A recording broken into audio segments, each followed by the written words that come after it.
You've done your share of crazy, unsafe stunts that are out there, and you've been in a suit. Love it. Yeah, I love it. A suit. Would you think of putting the suit back on again for Tony Stark?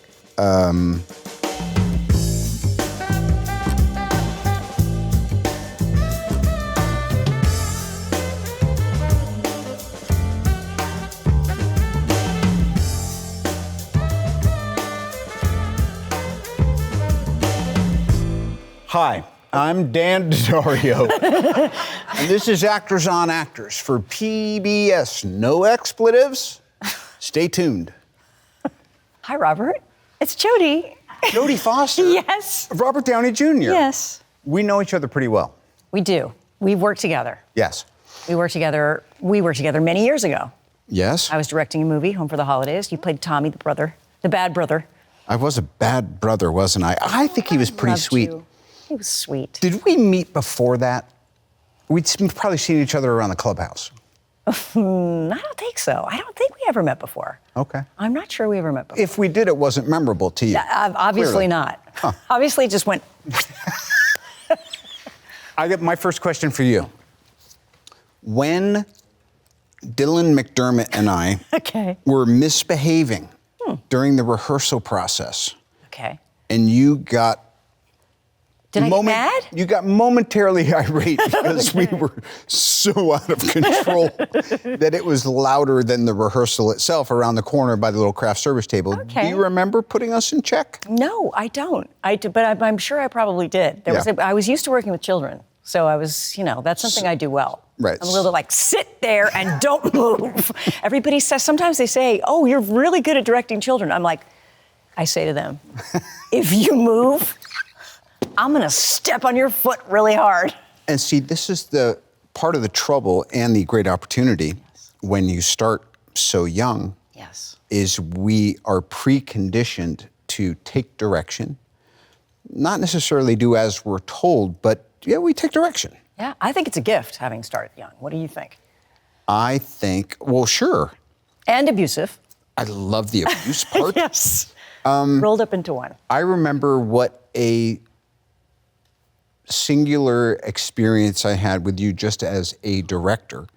And the cheated part was I didn't get any screen time with you. I know. But I kind of felt like in a way Holly was your proxy. In a way she was playing a version of, yeah, right?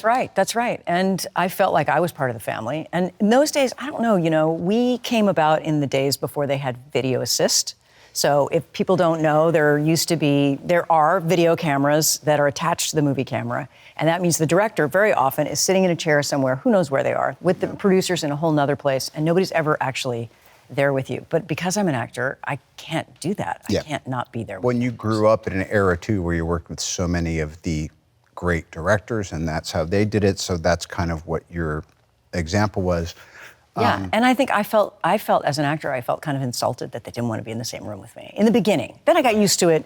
I'm over it now. They can be wherever they want. They can be in a Winnebago in Mexico for all I care. Yeah, and they may well be.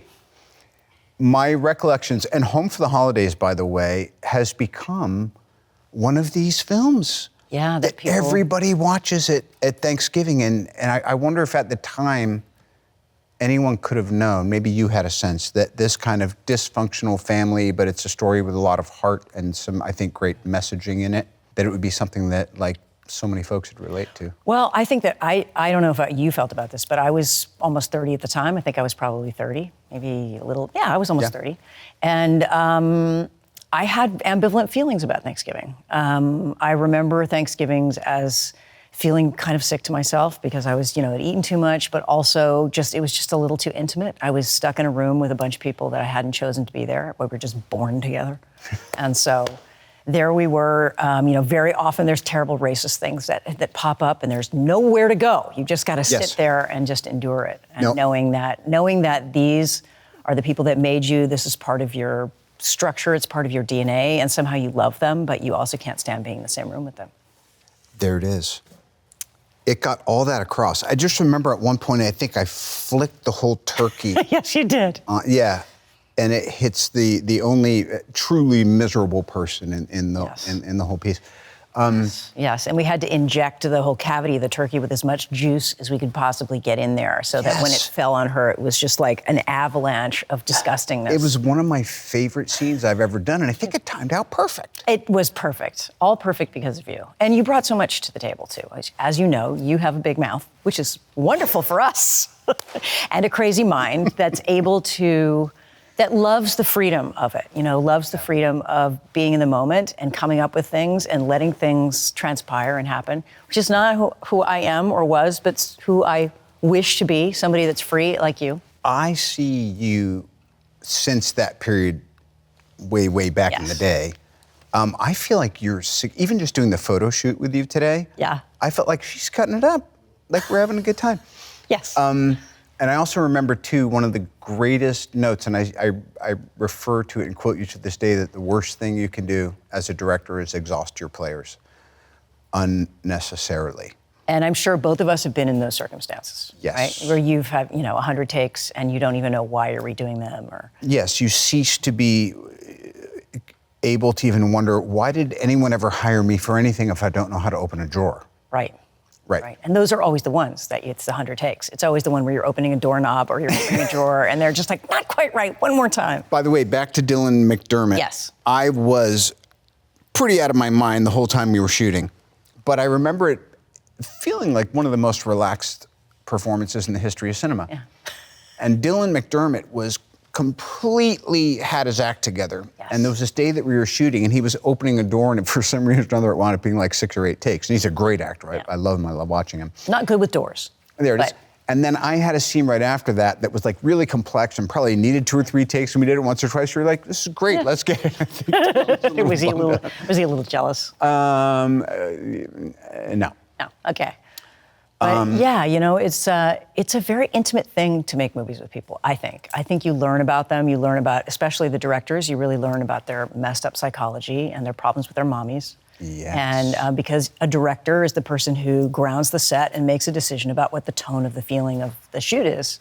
And I like to have fun, but I'm also very disciplined, and I have very clear intentions of how things are supposed to go. So it goes fast, but it's all very clear and dictated. And by the way, the last time I did a week or 10-day rehearsal before shooting a film was for Home for the Holidays. Yeah, I use rehearsals to rewrite the script, and we always, if I can, I have the writer there.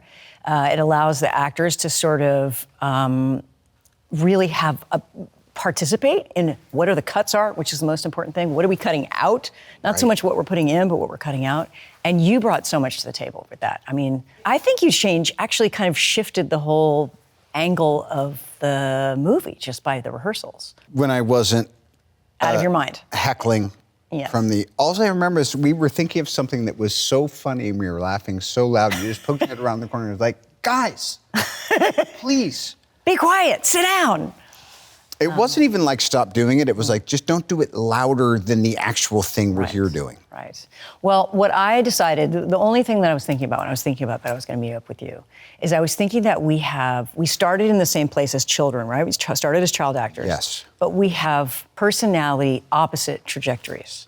Yes. In that you came to, stop me if I'm wrong. Nope. You came to the table with this just joy, freedom about the play of what it is to be an actor.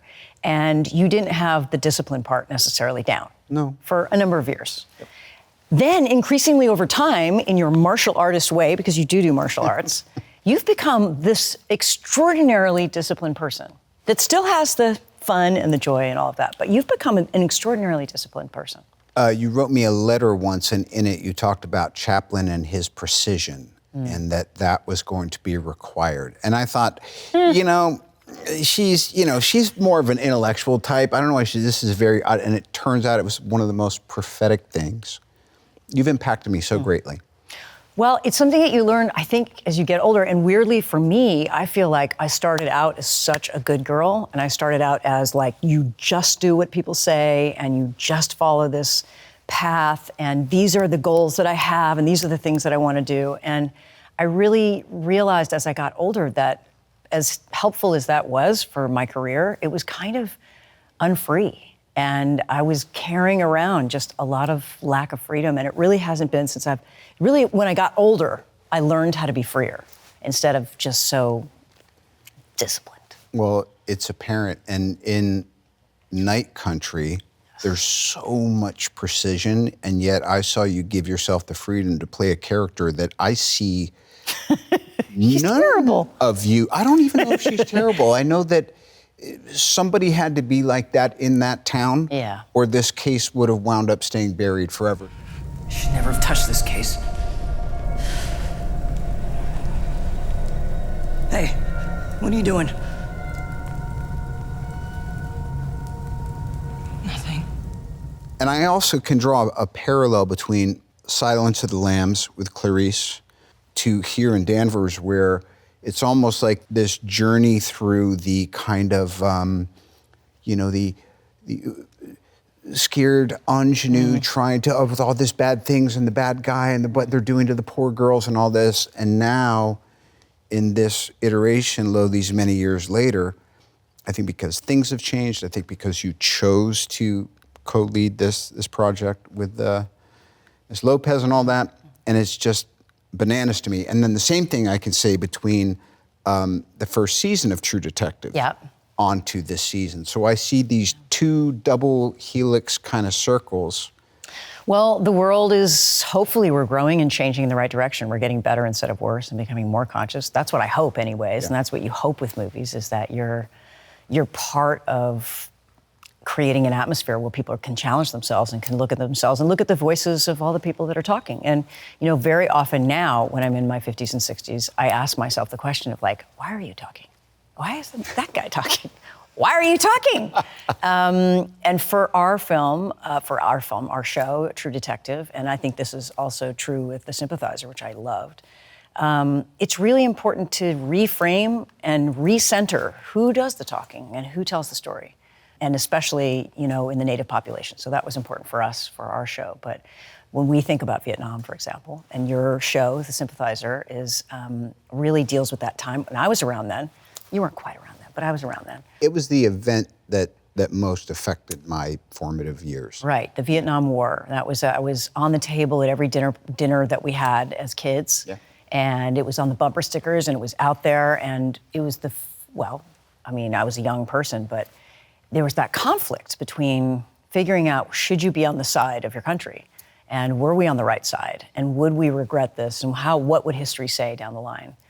All of that is in The Sympathizer, but it's also funny and absurd and crazy, and by Park Chan-wook is just so visually stunning. It's just an extraordinary show. Director Park Chan-wook had a really strong take on it, and he just asked if I wanted to play all the white guys. And again, these circles of what it was like, what's happened, and what it's like now, for me, is finally it's telling a story from the perspective of what the Vietnamese called it, which was the American War, right? Right.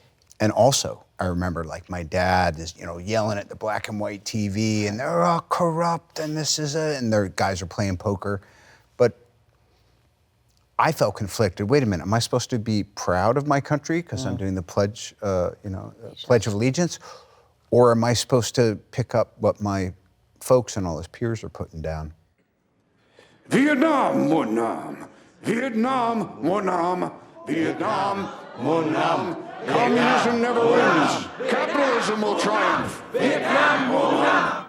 Back around to Night Country, so much of what I was thinking was, I know that you sat with Issa Lopez, the Issa director, Lopez, right? she's amazing. Yeah. And how did that go from the time where you had the first meeting with her to where it's like, yep, we're doing this? Yeah, I mean, she's was such an exciting voice, an exciting surprise. The second that I met her, I knew that this was the vision we needed. So she's brilliant, she's funny, she's free in so many ways, but is totally clear about what she wants, and is the first person on a dance floor, which I love. Wow. That she has that personality in her. And we've really become close friends. I think she's my favorite director that I've ever worked with, and I've worked with a lot of big guys. That's really so that was really something. So she brought me the original episode, which was wonderful, but I said to her, I think I'm not right to play this character. The character was fresh from trauma and was kind of vulnerable and was, stopping herself from crying all the time and was sort of a mess. And I thought, I feel I really want to play my age, and I really want to play that 60-year-old person who looks back on something that's past, but that's not aware of how it's affected her. So we changed it completely and made her a sort of, nasty racist who's tells really terrible jokes that only she thinks are funny and is totally unaware of the terrible impact that she has on people. And what I was able to do is to centralize Kaylee Reese's character. Wonderful, brand new actress. She is a 4-time world champion boxer. She has the belts, and she's so this is the second time she's ever acted. And it was really important for me that be her story, and it be that community was represented and that they were central to the storytelling. And I think that's true of the Sympathizer too. We're in a new time where we don't want to see Westerns just from that weird, false old idea of what it means to be a cowboy. Yeah, Hua Shunde is the star. He plays the captain. And how'd you guys find him? It was a multi-month. I think it happened really over the course of a year. Director Park knew that the captain was the anchor for everything. Right. And I think, interestingly enough, once you sat with Lopez, it seems like the character of Navarro winds up becoming in the forefront.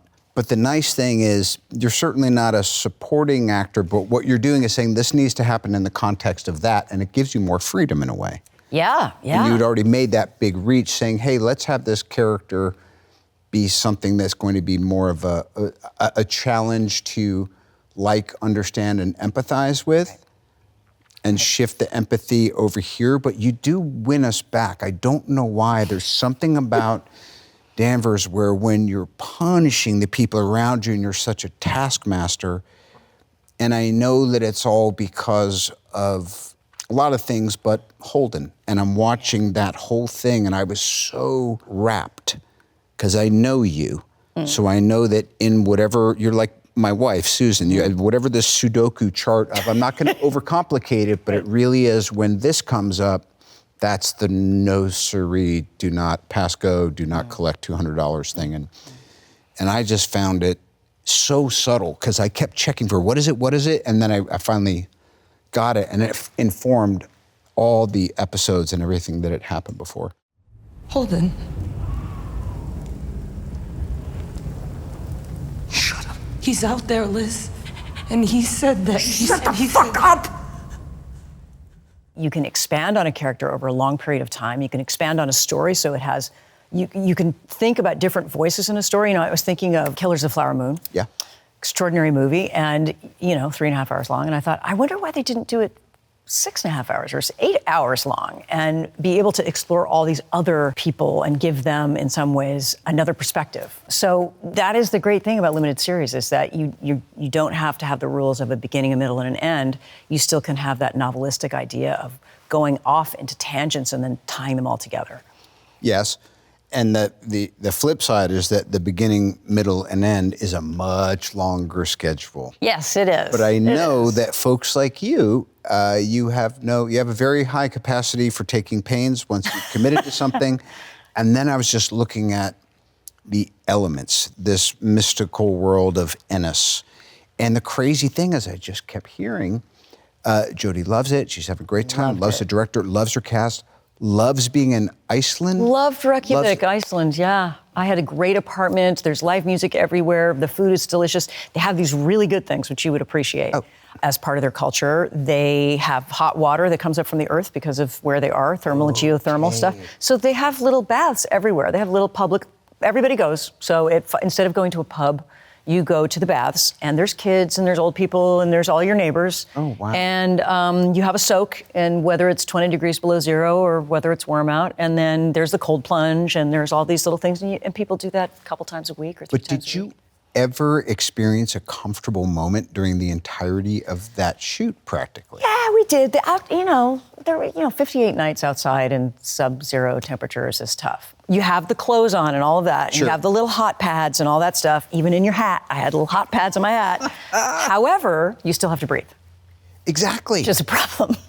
Sometimes Because the breathing is a problem because it's so cold. because it's so cold that it's like it feels like your teeth are going to crack. Yeah, so you have to do sort of, it's almost like exercises where you breathe first into your hands for like 20 minutes to get your lungs ready for the fact that you're going to hit this And cold water. so many of the scenes are in following this case of what happens at this laboratory, and everything is quite intense, and you have your own backstory, and you're trying to manage all these different characters, and you're having to enlist Navarro so you can do this, and then you have your ex, and then you have this guy, and there's all these keep characters. track.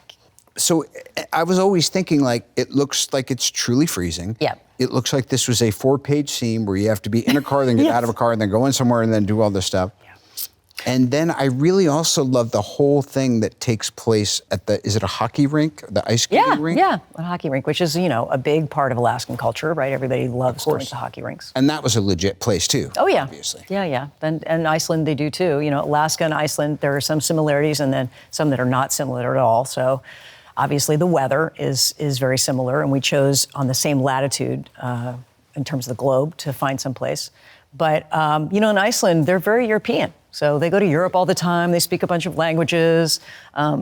They travel a lot. And we brought some native people from Greenland, which was amazing. They speak a whole bunch of languages, and they do theater and stuff. And then the Alaskans came. So we brought all the Alaskans, especially Inuit Alaskans from above the Arctic Circle, Inupiaq tribe Alaskans. They don't really leave Alaska very much. So we were wondering, like, how is this going to go? Yeah. And they just had the time of their lives. They were hung out with all the Greenlanders, and they had little parties, and they were laughing. We had to shush them on the set because they never stopped laughing. It was really fun.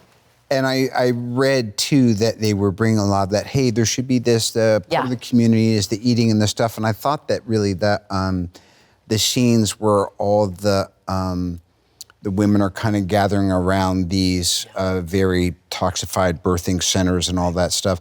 I did want to talk a little bit about the idea of someone who wound up somewhere they didn't want to be and then winds up having to deal with everything they've ever... I mean, it's what an amazing opportunity for a character, because it's almost like she has to... Every single ghost has to be embraced. I think that when you take on a limited series, and I know you guys did this with Sympathizer too, you immerse yourself in what is. So what is the reality of the history, of the time, of the culture?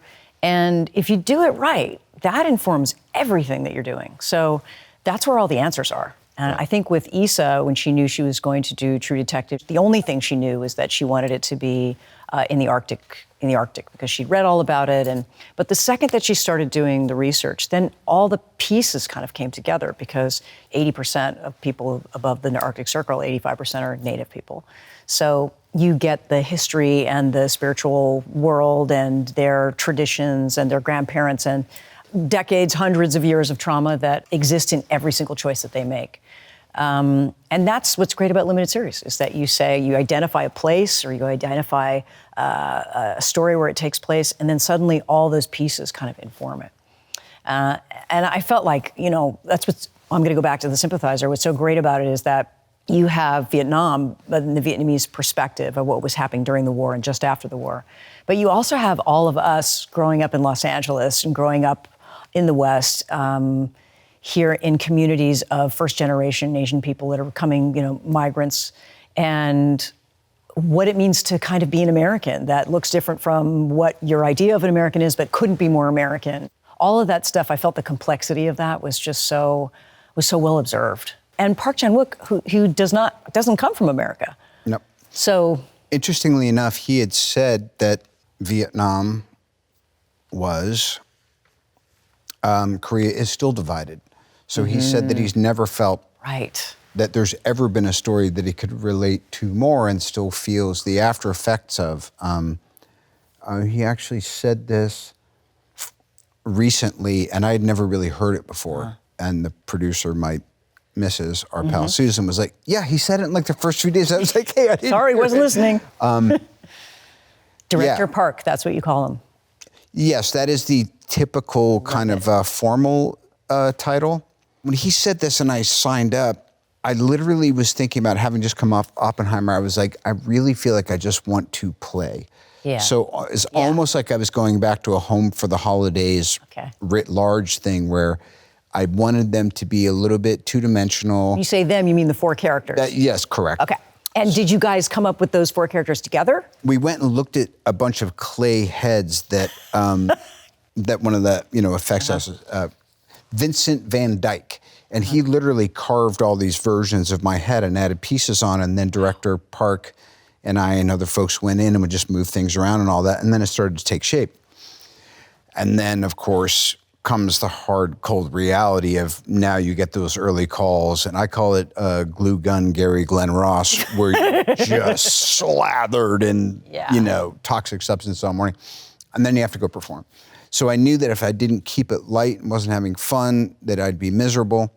So the Claude, the CIA character, I was thinking about kind of like a little Gene Hackman, a little Jimmy Spader. For the professor, I had my good friend and one-time hairdresser named Angelo DiBiase, and I just took his voice and then created a face. And I came up with a lot of these decisions pretty quick, and then I'd float him in front of Park and see if he balked or not. And he was like, the translator says, he thinks this is good. Make sure he looks more different. And I was like, great. And then the congressman was probably my favorite because it was every mid-century kind of Politico. White teeth and that little comb over, that perfect little comb over. And just these huge lifts. So I was always taller than everyone walking. Hi, how are you? And I was just thinking about times that I'd like met Clint or stuff and he'd be like, here you do Kung Fu. And I'd be like, I do. He goes, I think I could take you. And I'm like, wow, he's like 82 and he wants to kick my ass. And then the last character, who's the... And the auteur, I was thinking a little bit about Polanski. The maquette for the head looked exactly like Dustin Hoffman. Okay. And I was like, oh, wow. So what if Dustin Hoffman was Polanski? I thought about it that way. And then honestly, they're doing this kind of really important series. And then I'm coming in to add kind of archetypal shame texture. But how does it work, just for all of us, how does it work when you have 4 people like that? That one scene that I saw, we were around a table. How does that work? In episode 3, and you would appreciate this too, because if you were directing this, you would have been like, we got to try technical. to shoot. Yeah, we got to shoot this in 2 days, and we have to make sure Downey doesn't go crazy, and then we don't lose the pixie dust. Yeah. I am going to give you the opportunity of your fucking life. I don't take an opportunity over an apology 8 days a week. Doesn't sound like such a bad deal. Looks like we just sealed the deal there. I shot Claude in the morning, the congressman in the afternoon. Next day came back, shot the professor in the morning, and the auteur in the afternoon. But you have to react to people who aren't there. Right. So yes, because and they had some doubles and stuff, but strangely, you know how some days I'll shoot this back at you. You look at the schedule and you go, those 2 days are what I'm afraid of. Yeah. Those 4 days are what I don't want to do. What part of the Night Country schedule did you always have circled like that's going to be hell? Falling through the ice.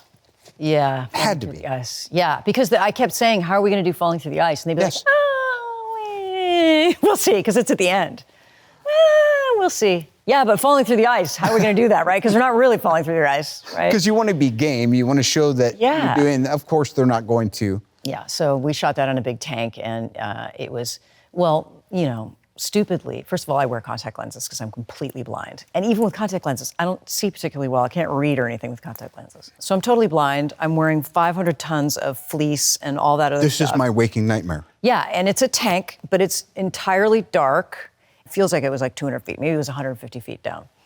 And I worked with the free diver, and the free diver is like, okay, this is how we hold our breath in a way that allows us to keep going down because it's such a wide shot, I'm gonna be off to the side. So when they say cut, so I can swim to you and save you.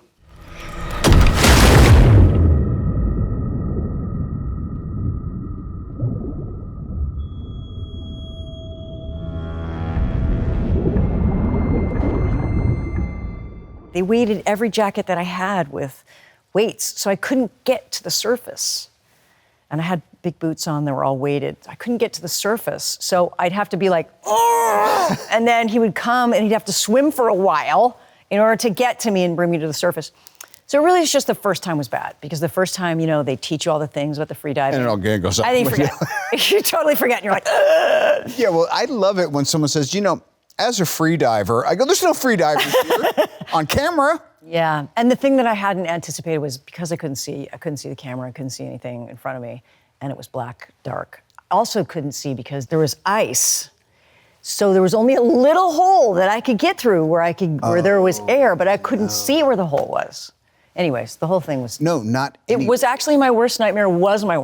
Usually it's the opposite, where you designate something like, I'm afraid of this and this is going to be bad. Right. But then when I got there, it was bad. Okay. By the way, it was super effective. And here's the funny thing I'm realizing lately. Nobody cares what you went through, Robert. We liked it when we saw it. And I was like, I know, but I cared because I also was really scared, or I was really apprehensive. Yeah, we couldn't tell that at all. And then I go like, as long as nobody else cared, maybe I should care a little less about the things I attach my... Unless it's dangerous, then you should care. Yes. Yeah. And all that time in the tundra, too. Yes. Like, I'm looking around, I go, they're not on a soundstage. No. We had some of the interiors were soundstage, but other than that, we were outside in the real thing. Louise. Yeah, have you ever done stuff where you were worried, where you had stunts and all that kind of stuff? And speaking of tank work, in the second Sherlock, it wound up not being in, but he goes over the Reichenbach Falls. And then we intimate that he had taken the rebreather from Mycroft, so that's probably how he survived. So then they wanted something of like an Easter egg or whatever for after the credits, that you see Sherlock breathing underwater, sitting in this and that. So we were, of course, at like one of the pine wood tanks. yes. And this was broad daylight, nothing but, expert Brits all around me. And it was like a 25-second shot. And that freaked me out. Yeah, it is freaky. Yeah, just the idea of being underwater and then having to take something to get the air you need. I don't like it. I don't want to do it. I'm with you. But you've done fight scenes and stuff, like Sherlock. I've done a fair amount of stuff. You had a little fight scene Home for the Holidays, which I don't know if you remember, but it was it was so great because it was just like, it was the messiest fight scene ever. It was just like pulling hair and just jackets. Was it after the little the hose? Impromptu? Oh, the hose. That's hose. Right. They had to put a freezing cold November hose on you to get the two of you apart. Yes, they had to hose down the rioting cast members. Yes. That was a good one. Yeah. So you've done your share of crazy, unsafe kind of like stunts that are out there, and you've been in a suit. Love it. Yeah, I love it. A suit. Would you think of putting the suit back on again for Tony Stark? I've said this before, it's just like it's crazily in my DNA. Probably the most like me character, strangely, I've ever played, even though he's way cooler than I am. And again, speaking of Renaissance and coming full circle, I've become surprisingly open-minded to the idea.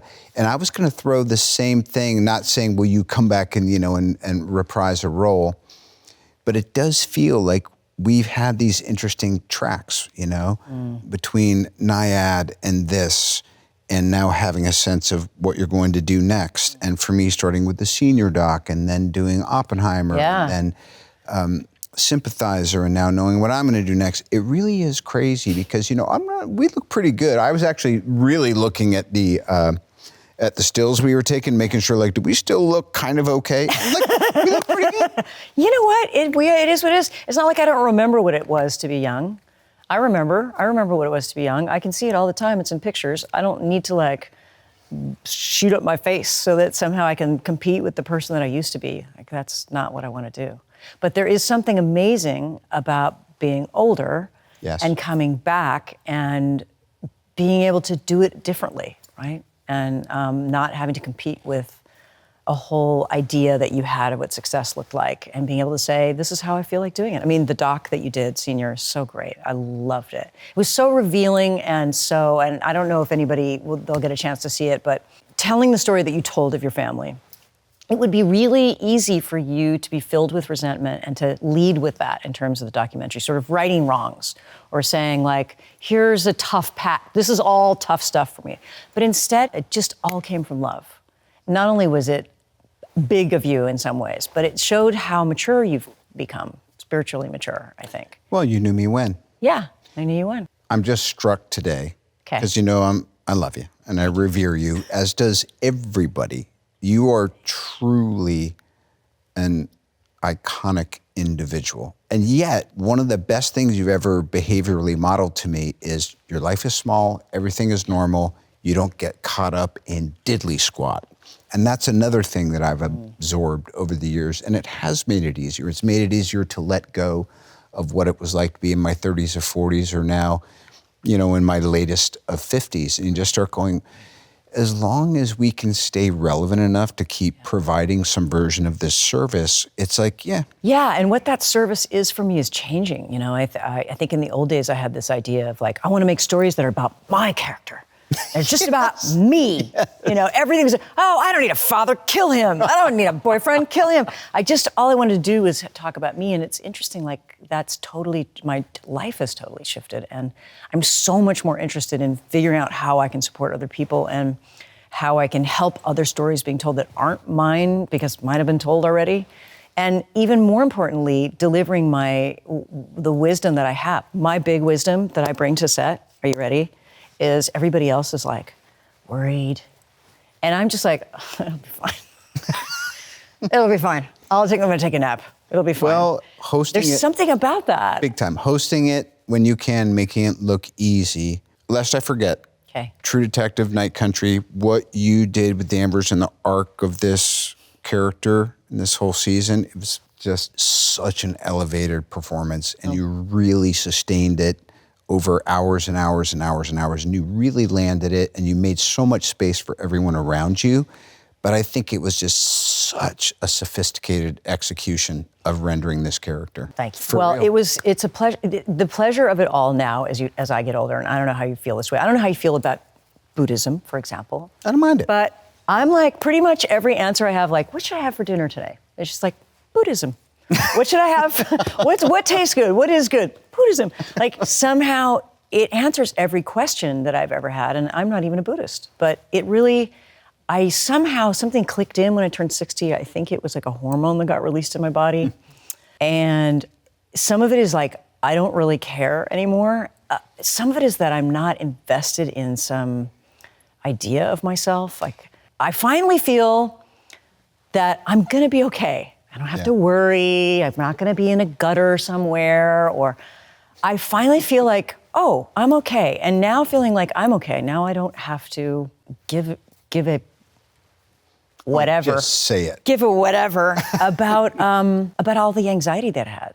Yeah. And that is the real gift that you can bring to the screen. I think that's the service that I provide. I provide the, bonsai. I'm the bonsai service on set. Where anytime anybody's worried about whether they're going to remember their lines or whether they're going to be good, I'm just like, Yeah. it's fine.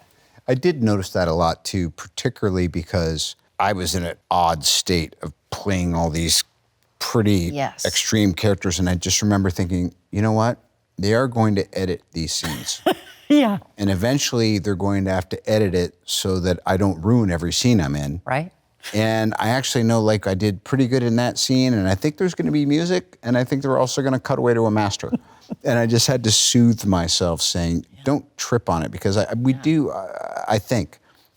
Did you, when you were young, did you trip on that? Was anxiety a big part of the fuel for you? No, it kind of came on more. It's if and when I feel self-conscious, it's always that I want to be seen in a favorable light. Right. And I want to be seen as paying attention to and caring and wanting to be precise. Right. And I think that part of what's letting go is perception. I'm sorry, are we dealing with perception? Yeah. Like, forget it. Right. And it was very freeing. That was fun. You're fun. Now you're fun. You're the very best. Let's do this again, except in our pajamas. Fine. All you want to see is me and Jodie. We'll be back in 2 weeks. Yeah. It'll be 26 shows a year with my 5:30 hard out.